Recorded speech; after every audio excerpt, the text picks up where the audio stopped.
So ladies and gentlemen, good afternoon, and welcome to the Smart City Revolution panel.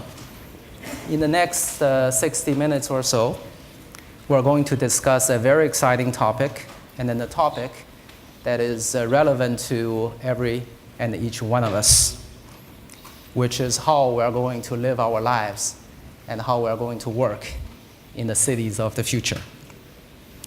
Today, we have a truly outstanding and a very diverse group of panelists. So first, let me quickly introduce the panelists. So to my right, clockwise, we have Mr. Alex Molinaroli, the chairman and CEO of Johnson Controls. Welcome. Thank you for being here. And then Ms. Sandra Wu.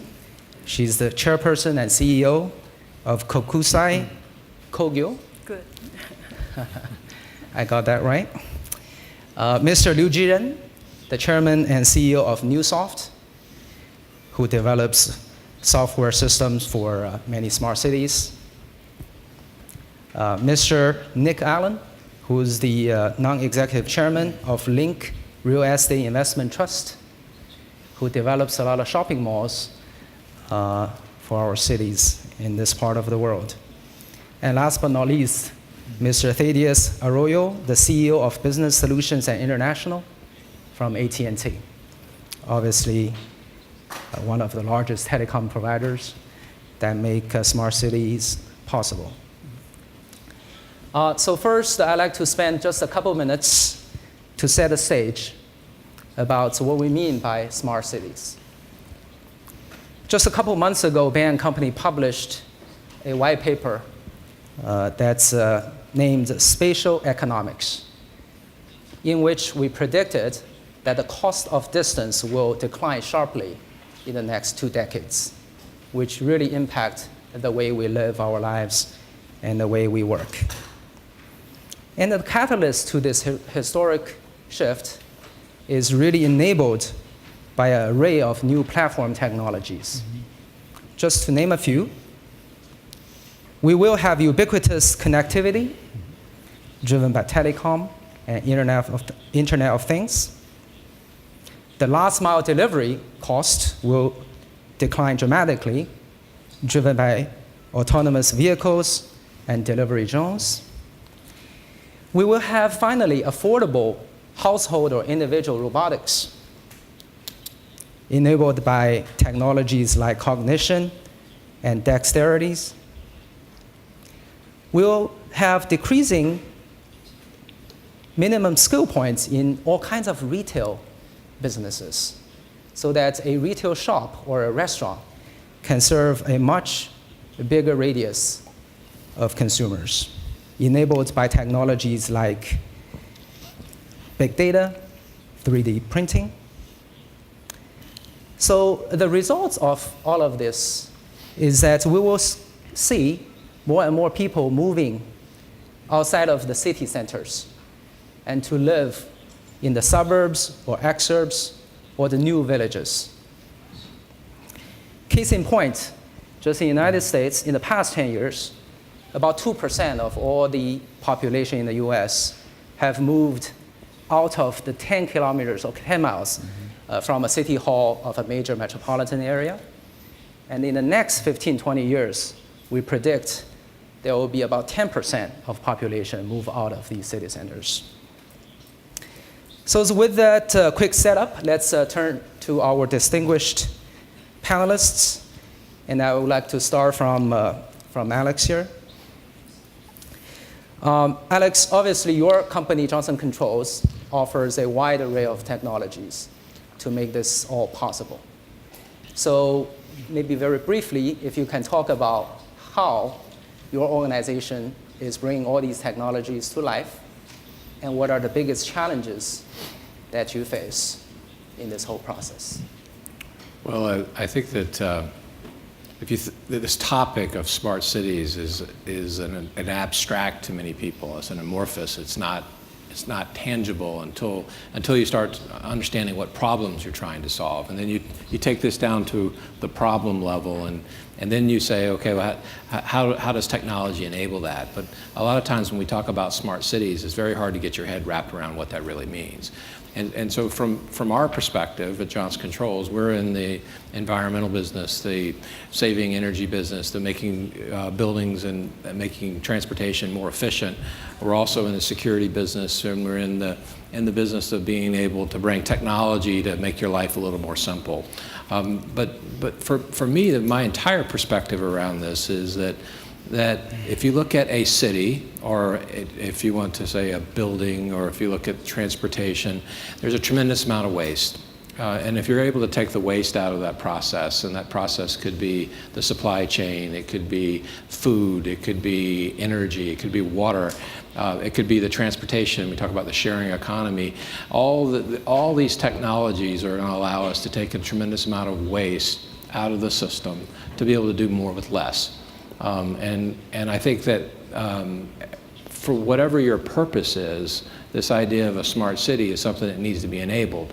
For Johnson Controls, it's enabled by making the devices that we provide smart, making them capable, and making them able to connect to a different purpose. Because as you start talking to the different panelists, or talking to people in the audience, or just any individual, and they talk about a smart city, they're actually going to give you a different perspective.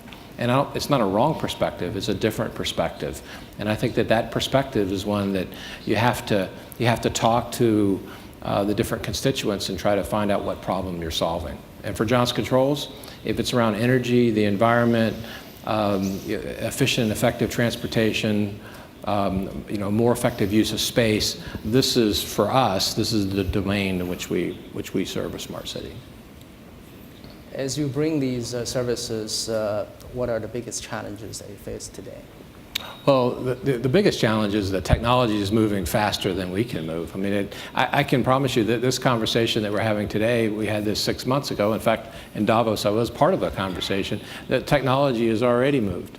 The idea of what's possible has moved. And this conversation around artificial intelligence and what is it really and what can it do? I actually think that people are just getting their head wrapped around what are the technologies. And so I think that very often you've got this reluctance to move because technology keeps moving ahead. And I think what's probably most important is that you need to do something. You can't wait. And you need to make sure that you can't future-proof, but you get engaged in the conversation and understand that a lot of the paradigms that we have, wherever we're coming from, are being shattered and rebuilt, and shattered and rebuilt. And so the most important thing is to make sure that you build smarts into what you do, so that you have the opportunity, making sure things are connected, to be able to take advantage of all the things that our mind probably can't even get around what those opportunities are. Got it. So we may come back and talk about what are the technologies 6 months from now. I know AI is a big topic right now, but as you say, it may change in 6 months. Sandra, your company offers a wide range of services on this topic. So do you mind just sharing what exactly do you do, and also some challenges that you see? Yes, thank you, Wei Wei. Yes, today I think I will share our experience and all the challenge that we have, in not just only in Japan, but also in worldwide, especially like a developing country. But Kokusai Koge, we're celebrating 70 years anniversary today, and we started as a data or map producing company to today. We provide a solution, holistic solutions, services to city government. And we also invest by ourselves to the renewable energy as well as the smart city as well.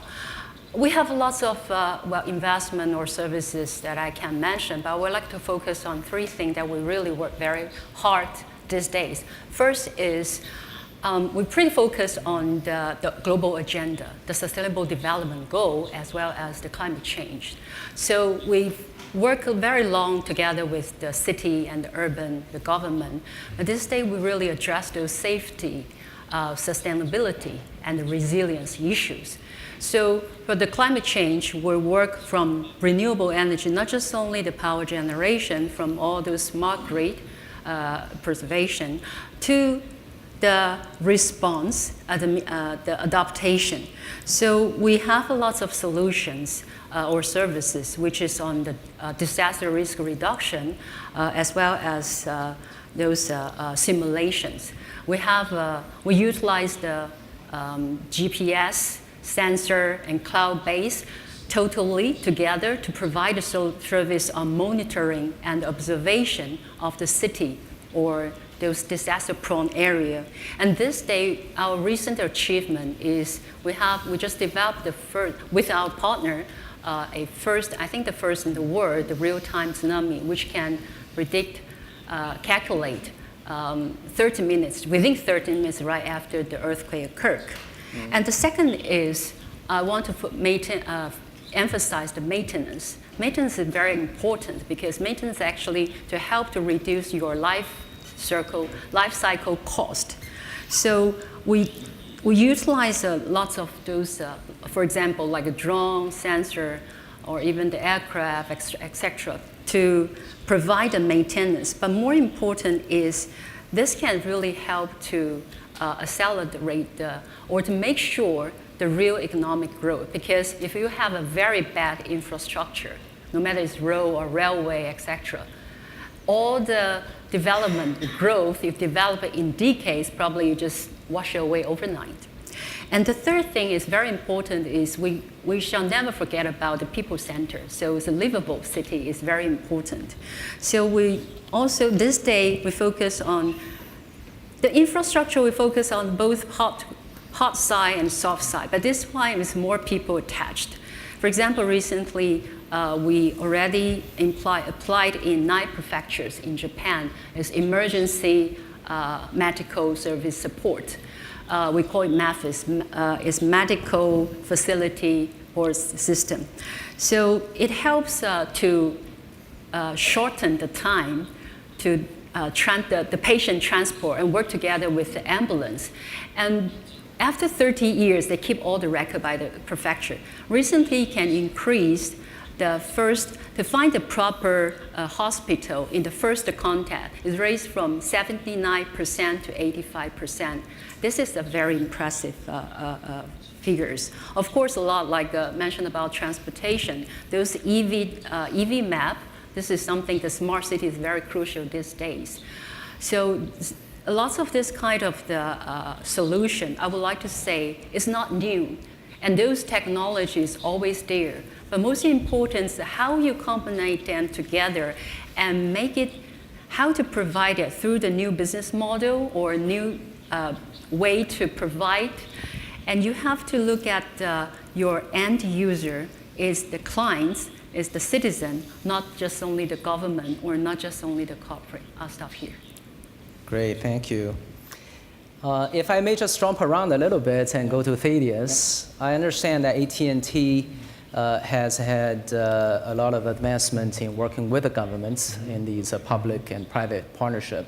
Do you mind just sharing some examples of that and also the challenges that you see when working with the public sector? Yeah, sure. Maybe I even raise it up a level, I think, where we stand here today, and then walk to some of the examples where we're seeing this come to fruition. First, I think we stand here at a unique period, because I think what we're seeing here is some of the convergent capabilities that you discussed is really moving us into this era where this transformation becomes execution of building these capabilities, whether you look at governments, whether you look at cities, or whether you look at businesses, that for the first time moves beyond theoretical capabilities into the application of what exists today. And in very simple terms, we have now this ubiquitous, high-speed mobile connectivity pervasively available around the globe. We have now the availability of sensors, low cost, low power, long life, that now when you connect with this capability of wireless connectivity and reaching what is now ubiquitously available compute from the cloud, you can empower all of these smart objects with intelligence and now begin this journey that leads to enabling new capabilities for cities, businesses, and others. And as we look towards that, the approach that we had taken in this domain for some time, and I look back as we began our journey a decade ago, where we didn't call it Internet of Things and the set of solutions and verticals that we enable today. This all began with just looking at emerging devices and emerging capabilities that today are real. And so as we look towards these, we began building verticals that begin enabling connected cars, connected fleets, connected homes, and then moving beyond that, very specific applications around connected medical technologies. But in 2015, we specifically stood up for cities, a dedicated organization under our IoT vertical organization, to begin looking at what is the future of a connected city and how do we bring that to life. And then I'll look at what I think becomes the anchor tenant. But a lot of that evolved is looking at what is the difference that these convergent technologies can bring that we can apply today.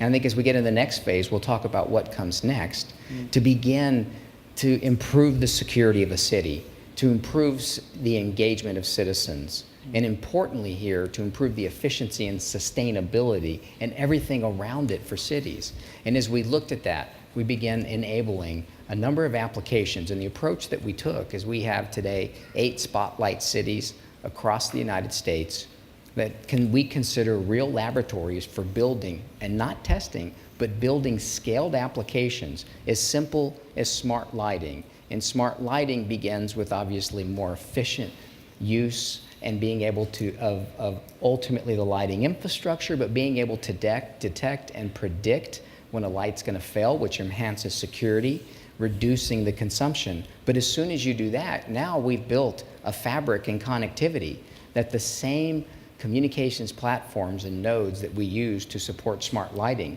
now are enabling a whole set of applications for that city that allow us to put in place air quality detectors, traffic monitoring capabilities through video capabilities, to be able to drive new applications and helping to support citizens.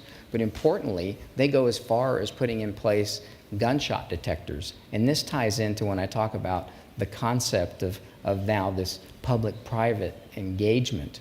Because as this converges now with what comes next in the anchor tenant, much of this, beyond just citizen support, really comes down to improving public safety. And as we look towards that, and we like to look at that saying that public safety is the anchor tenant for much of what we do. But all these capabilities that I just described, when you converge it with that, we think will become transformational into the future of what a modern city looks like.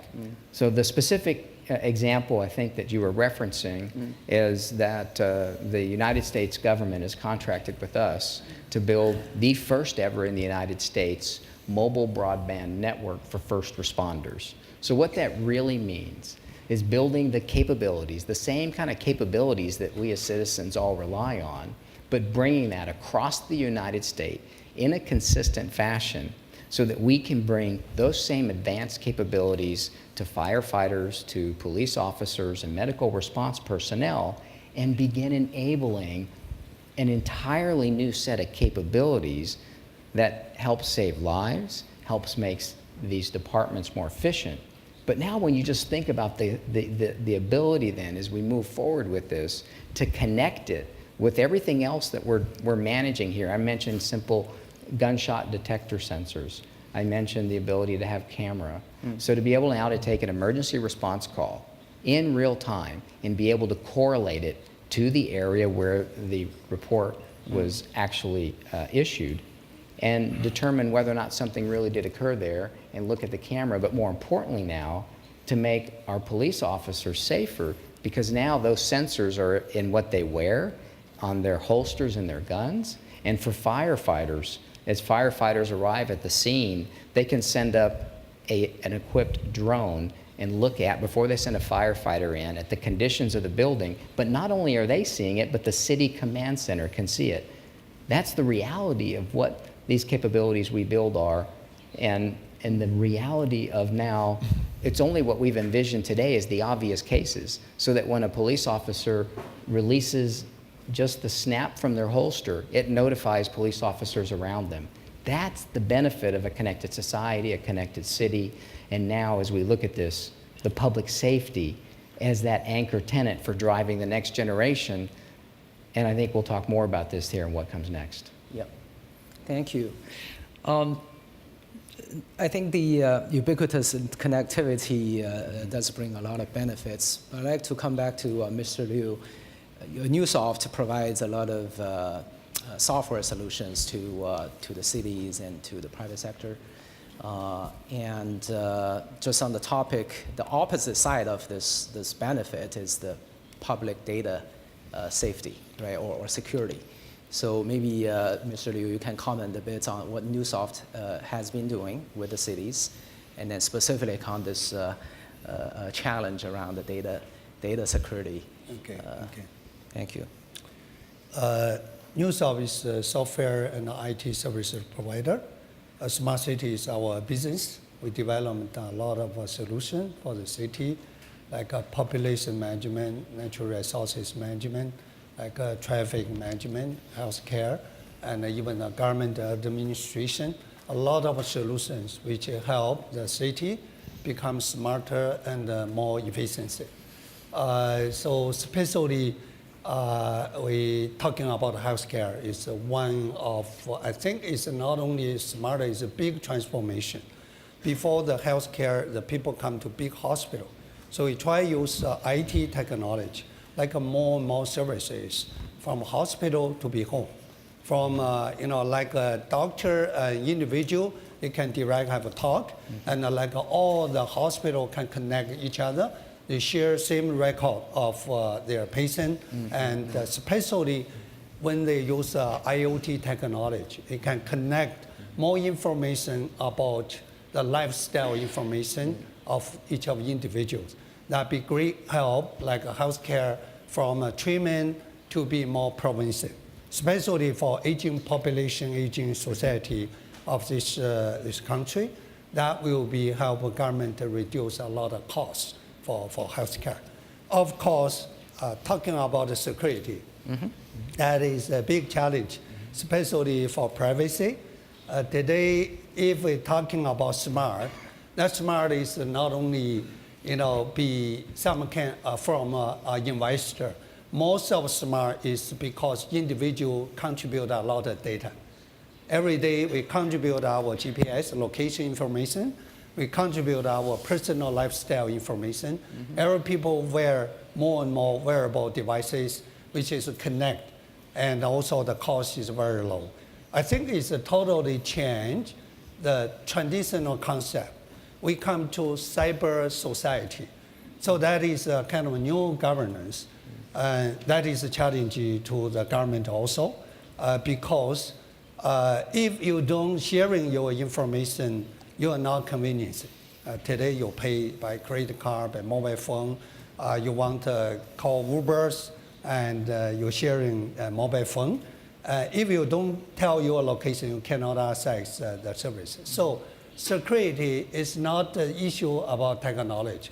It's a new governance. It's a new concept. It's not for that. Because cyber society is, you must identify each of the individuals. So what it means trust in the cyber, the network, in a network. It's not in real world you can check. We very much use it those kind of way. But in cyber society, so the people need to build, your new identify your new record. So I think that is why people talking more and more like blockchain, talking about what is a governance of those kind of society. I think security, of course, is a big issues because it's new, because nobody understand what happen in future. Maybe that is kind of digital world. Maybe a kind of especially if we're talking about cash, more and more cash, because we call IPO now. Some we call ICO. The coin can be trading, can be IPO. So that is everything new. I think that is a challenge. Yeah, absolutely. We may come back to that specific point. Nick, do you mind also sharing what your organization is helping make cities smarter and? Yeah. Well, I'm in the fortunate position that I'm living in a very high-rise, overcrowded city that is Hong Kong. So when one talks about smart city issues, it very much comes immediately home to me. People won't know Link, but Link REIT, we manage $22 billion worth of retail bricks and mortar assets, primarily in Hong Kong.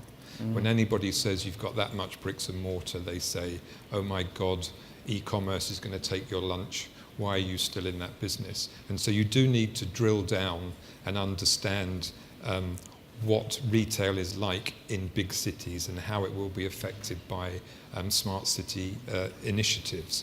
And the couple of points that I wanted to share is that our assets in Hong Kong are almost predominantly located in affordable housing projects in Hong Kong.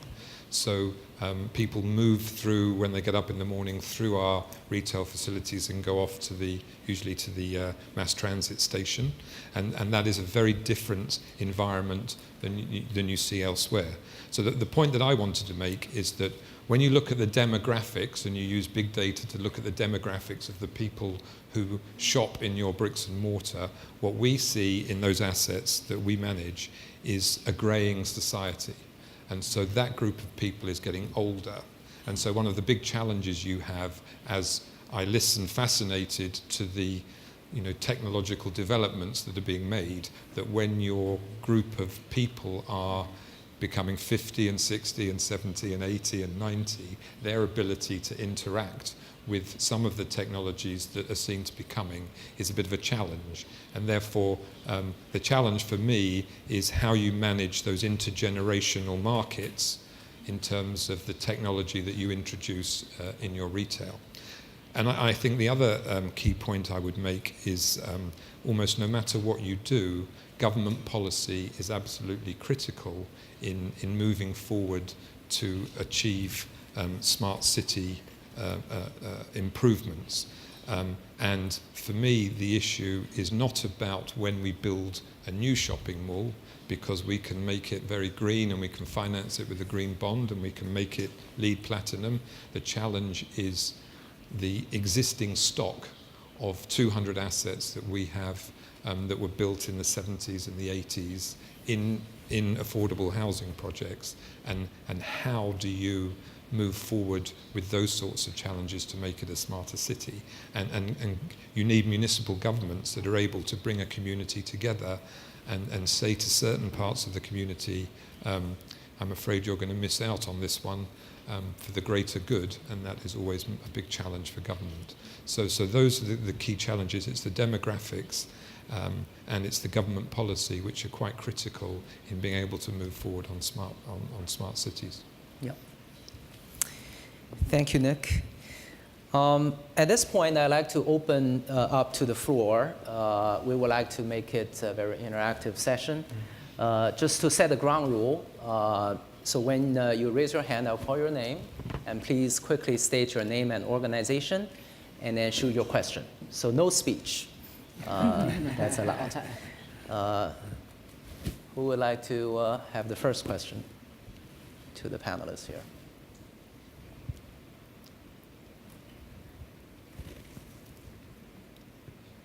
Looks like the audience still needs a little bit of a warm-up. Yes, the gentleman. Yeah. Please. My name is Marabit Tseho.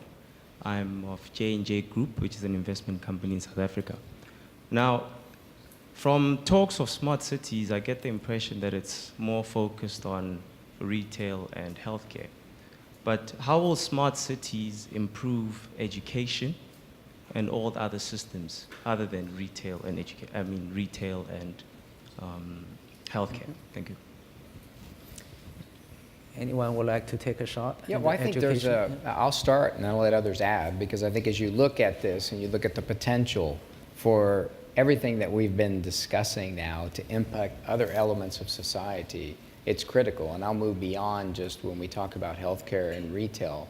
When you start looking at now what a connected city can do, it moves even into infrastructure and even addressing areas as it relates, for example, to aging infrastructure. There's nothing better to do to buy and manage through this experience when you can censor and manage, for example, detection and aging water systems, leakage, and things of that nature. You can equally apply that to education. If you think about the ability to reach an extended population, using digital capabilities and extend and reach a much larger audience through, frankly, the capabilities that we have in place today using remote learning, and extend your existing educational system in a city through digital mobile technologies. It's pervasive now. The number of people and things connected in the world exceed the population of the planet. There clearly are groups that we have to continue to bring in, but the basic capabilities are there. What cities have to do, what governments have to do, and I believe, frankly, communities, is looking at how we tap into what may be overworked, overloaded capabilities in existing education systems and use the digital means that we have now to reach those extended communities and ultimately begin to solve some of those problems. So the same technologies that we're using to improve the lives of citizens in terms of their day-to-day lives and safety and security, tapping into that same technology is a way to us embrace digital to transform education. If I just jump in on this, the idea of education, it's a very profound question, because it's not only what's going to happen around technology, but the dislocation of people because of these technologies is going to be so much more important to change the idea of the paradigm of what education is, because education today is a mindset that you're going to go you're going to go to school, you have your curriculum, and you're going to do this in a very traditional way. You think about some experiments that are happening out there today. Think about Khan Academy. Just think about the ability to educate across boundaries and to make sure that education is a life learning opportunity. It's going to require us to be able to redefine for ourselves what we accept as education. But I think the technology already exists. I think that the policies haven't caught up with the technology. And I think that this whole change in how we're going to operate in our lives and all the positives that are going to come from this are also going to dislocate so many people. And so this idea of education is going to be incredibly important. And I think that it exists, the technology exists. I'm not sure that we have the policies that are keeping up with the technology. Mr. Liu, you have it? At USOP on 3 university, we have 37,000 students studying our university now. And we did that is firstly, if we're talking about education today, the roles of a teacher already totally be disruptive because before they taught something they knew, but today it's very hard because everybody knows. Everybody knew the knowledge. The teaching, the process is cannot just taught something because you can Google, you can Baidu, you can got everything. So that means the smart city for smart education means we must have a new platform, like a teacher, professor become the knowledge integrator. It's not only just bypass some information from one hand to another hand. So that way, that means we need a new platform. It's a cyber, it's a new education platform. That's one. Secondly, if we're talking about education, its job is a big shift. And before we're teaching something, and then we think that kind of knowledge can support young people working for 5 years. But today, when you come to university, the first day, you learn something, maybe never be used again after 4 years. So that means the learning cycle becomes shortened, and also, so how to the teaching student like him to have an opportunity to become more innovative. So that is another big impact to education system. So we did is we build a platform, like most students starting their startup company when you come to our university. We have few hundred small company is for students. They use our internet. We have a lot of new things like AI, like IoT, something. Like student to know what is happen in the future. Like him to learn not only knowledge, like him to understand what is the trends of the future. It's key for education. Like city of Dalian is very smart. I think in 15 years ago, this city, every university starting have a software college. Everyone, even foreign language university, they also have a software college. So that means make this city that become a booming for talent in digital technology. Already offer from that time a few thousand people working on software, but now 200,000 people working for software industry. It's because digital technology drive the transformation of education and also offer more and more big opportunity for the young people staying here and then value their career. I like to add, Bing also did some very interesting work in the digital education space, right? So when you talk about, Alex talked about the traditional education where, you have to be, the student has to be in a physical location and seeing the teacher face to face.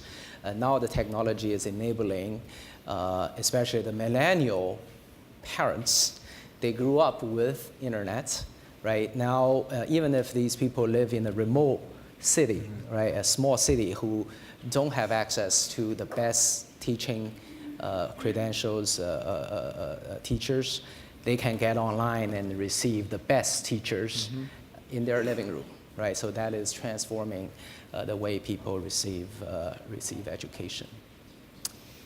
So any other, this lady right here? Yes, it's you.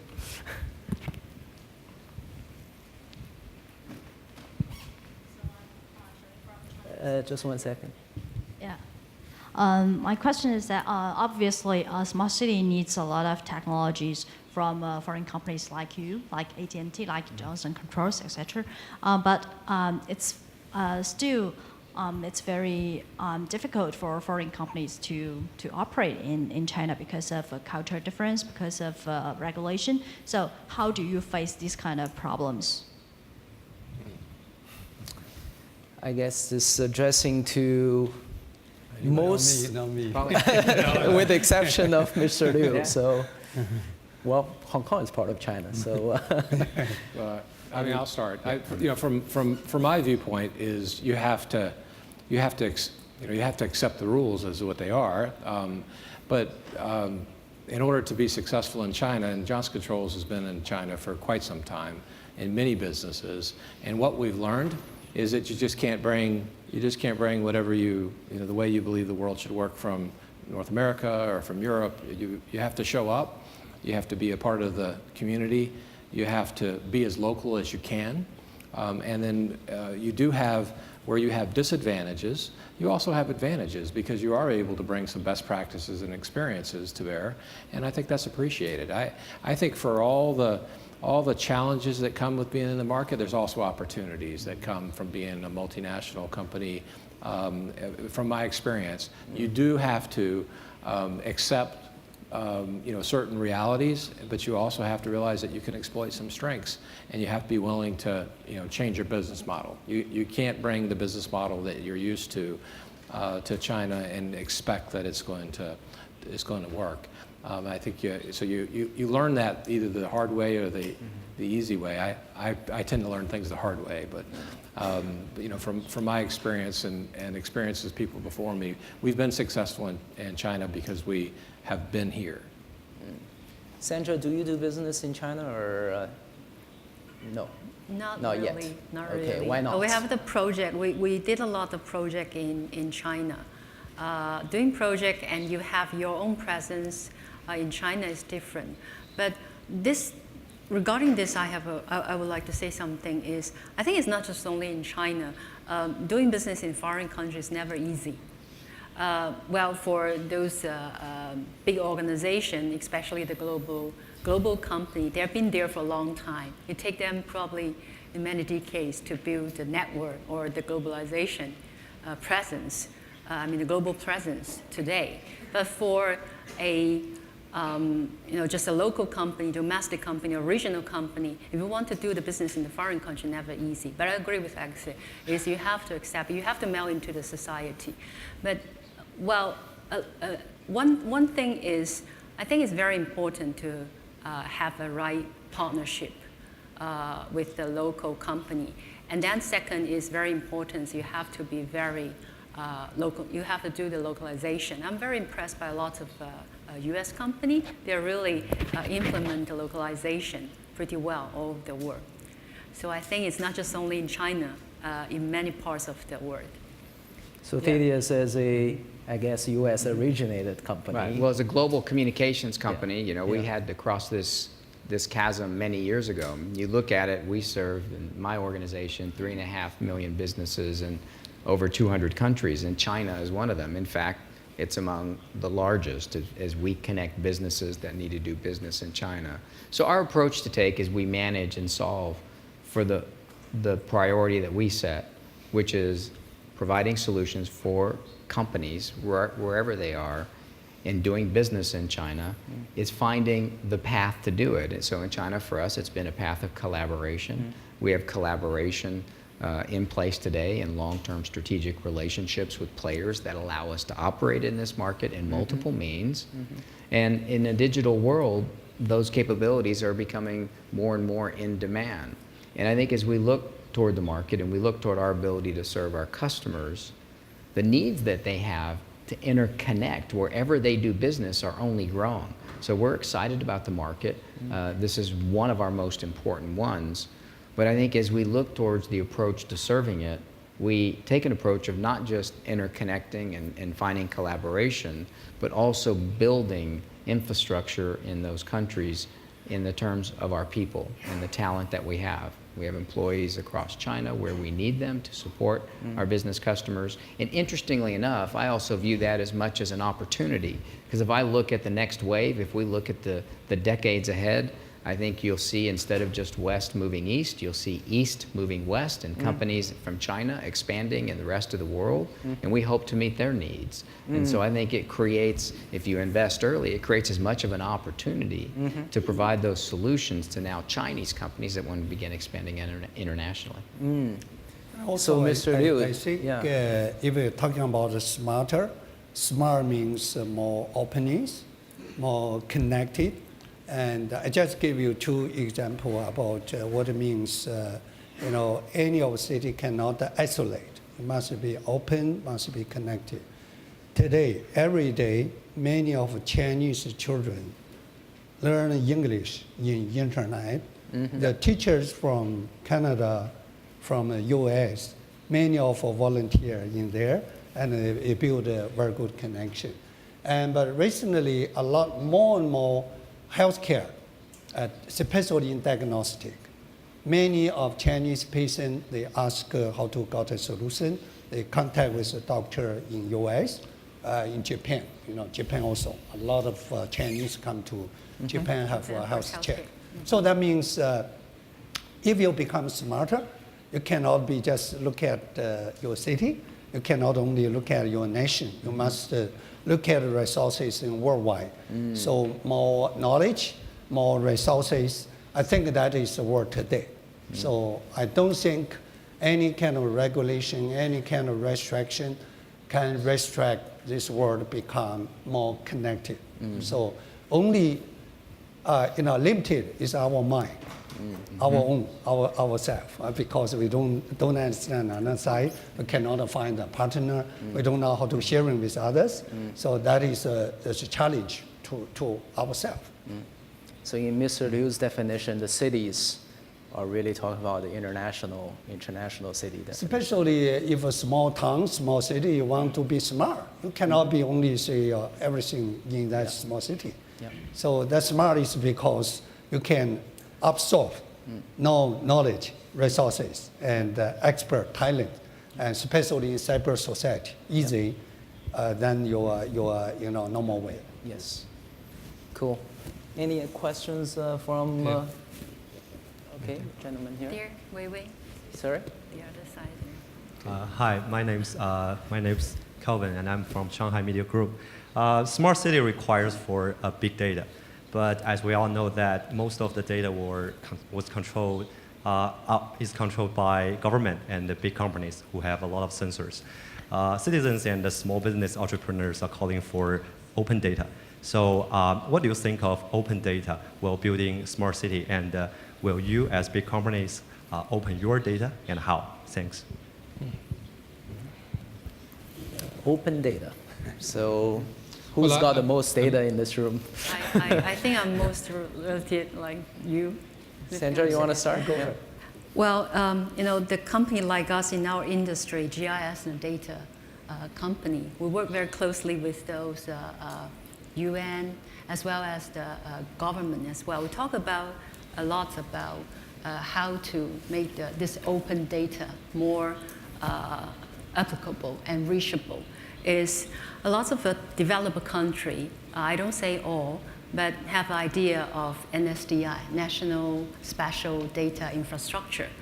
And not all, but some of them is open for the citizen or for the corporate, and can be commercial, have the commercial used. But I have to say that most of the developing country still a lack of those, not even an NSDA, the data infrastructure. They don't even have the basic map, I think if, for example, even the smart city, or some countries in Asia talking about the smart nation initiative, which is very attractive. But they have to start not from the surface. They have to start from the very fundamental things, the basic map. Information. You have to produce, you have to collect the data, and you have to update regularly. So, and then without have those proper collection and accumulation and management, sometimes I think it's even dangerous to just disclose or open the data to all. So I think for the government, I would say that I would encourage the government, especially, well, not just only in developing countries and all, is you must have this basic information, the basic map. And start from them, and you will step by step decide what kind of the data you can open to your citizen or the corporate to use. So who should be making that decision?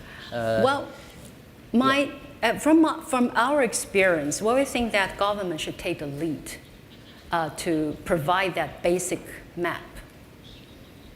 So the government should make that decision. Definitely. Government has to take the lead, but can mobilize the private sector's ability to produce the map or collecting the data. But government need to, I think government need to control it or manage it properly to do that. So from our experience, I think this is the first step, need the government to take this initiative. Does any other panelists agree that the government should play that role? Firstly, I think when we talking about smart city, we should say without open data, city cannot be smart. Yeah. The reason is without data, you don't know how to manage the city. You cannot make more efficiency.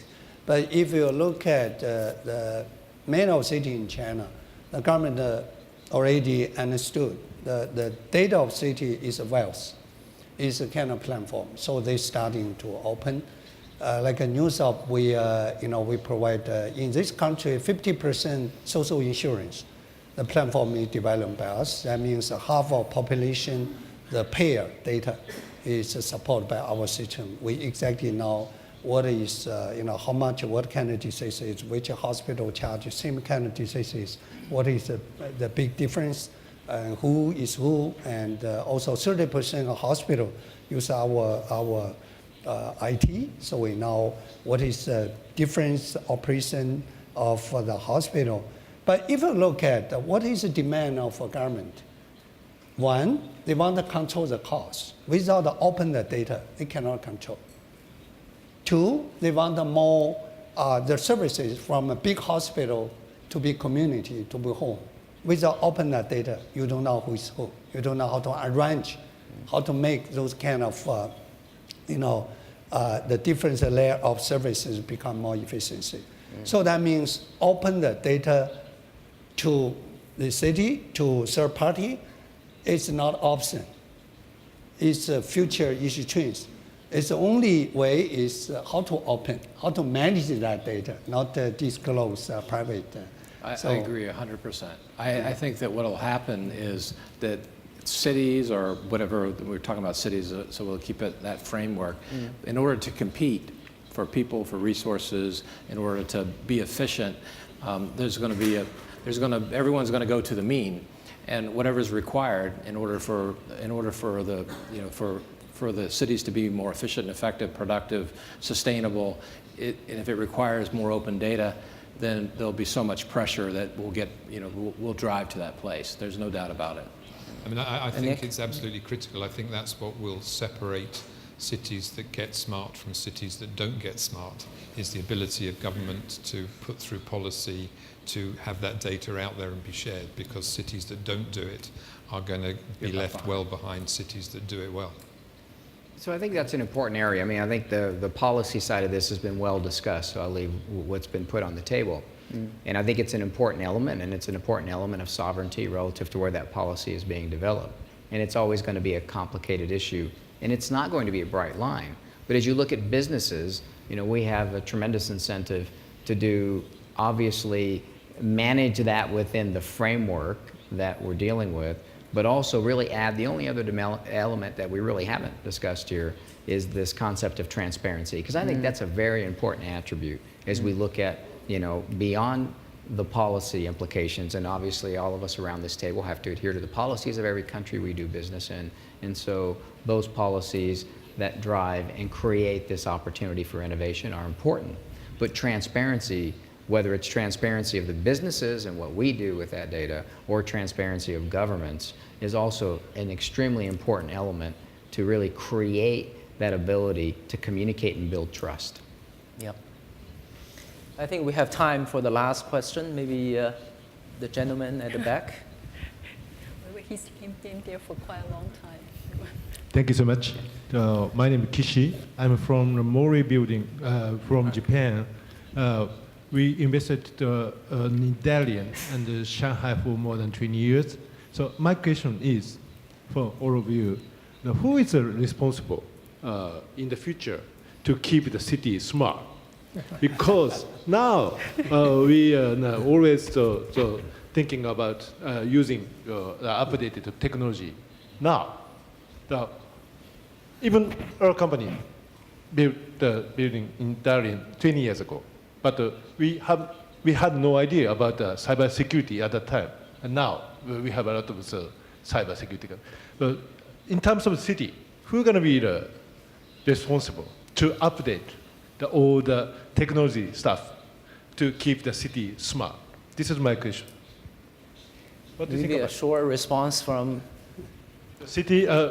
Probably, so you say government, or it depends on policy, or so basically. So my personal question is, who's going to be the responsible to keep the city really fast here? I'm sure that you have a real knowledge, but I think that this whole infrastructure will become a utility into itself.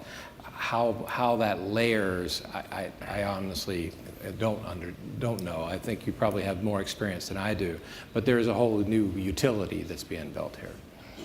I mean, when you build a new building, it takes you 2 or 3 years. The last thing you do is put in the technology. So if you're putting the car park underneath, the last thing you do is put in whether you stack cars, how they're going to be directed around, because technology is changing so fast that even if you put things in a year ahead of time, the chances are that when you finish the building, it's out of date. So the idea that you can have such a clear pathway of technology isn't really practical. And for me, you get right back into who runs cities and who's accountable for running cities, and what the politics are of running cities, and what the universal suffrage is in running cities. My answer to the question is definitely everyone, because we all live in the city, and we are all the stakeholders, but we all have our role to play. So this must be a very inclusive activity. To everybody have a responsibility to keep the city smart and green and sustainable.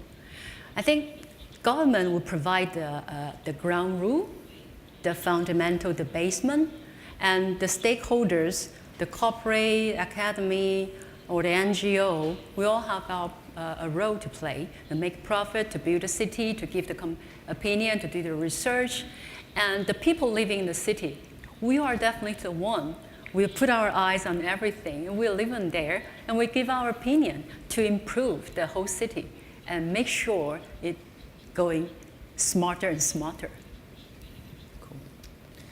So we are coming to the end of this session, but I'd like to ask my colleagues here for each of you to maybe just provide one sentence that you would like the audience and also audience on the TV to take away from this discussion. So maybe this time around we'll start from Thaddeus and then go counterclockwise. Very good. Well, I think if you look at this, I think one of the obvious things is it's here and now, and the capabilities are there. But what I want to leave this group with is that we're right at the forefront of another wave with the advent now of the next generation of technology with 5G and beyond. The new capabilities that we will bring will drive this next wave of keeping this evergreen. There is no end state, but the next wave is right in front of us, and I think it's exciting to think about what the future of the smart city will be. Thank you. And we haven't really touched upon energy and just the whole area of electric vehicles and distributed generation are going to be very transformational as well. And you know, driverless cars is 10 times less cars on the road, and what that will mean for cities. So the whole energy piece, bringing down carbon emissions and pollution, is really exciting and very much at the forefront today. Yeah, Mr. Liu? Our knowledge and our capability cannot support us to imagine what happens in the future, that society becomes so smart. Because so far we already lose control of something more and more. So that means we must keep to learn more curious about this new world. So I think it's a big opportunity and also big challenge to us in the future. Thank you. As the title of our section, Smart City Revolution, I think it's keep on doing the revolution by implementing the innovation, which is important. And the renovation is you have to say goodbye to the past and look in the future. I think that for me, the things that we've come to expect in the virtual world that we can do with online shopping, learning, all the different things that we are now accepting, that virtual world will extend to the physical world. And that as the virtual world extends to the physical world, it's going to change our lives dramatically. And I think that we're going to have to be willing to accept the things that we accept in the virtual world when we're using our phone or using our computer with the same reality in the physical world. And it's going to be disruptive, but I think it's going to be exciting. Yeah. If I may also offer one word, that is agile. So I think for both the public and private sector, apply the agile approach when it comes to these technology innovation and revolution. And Alex, to your point, technology just moves too fast for you to plan 3, 5, 10 years ahead. So grab those opportunities and start to do something. So let's give a big round of applause to our panelists. Let's continue this very exciting topic, and every one of us will live in a smarter city going forward. Thank you. Thank you.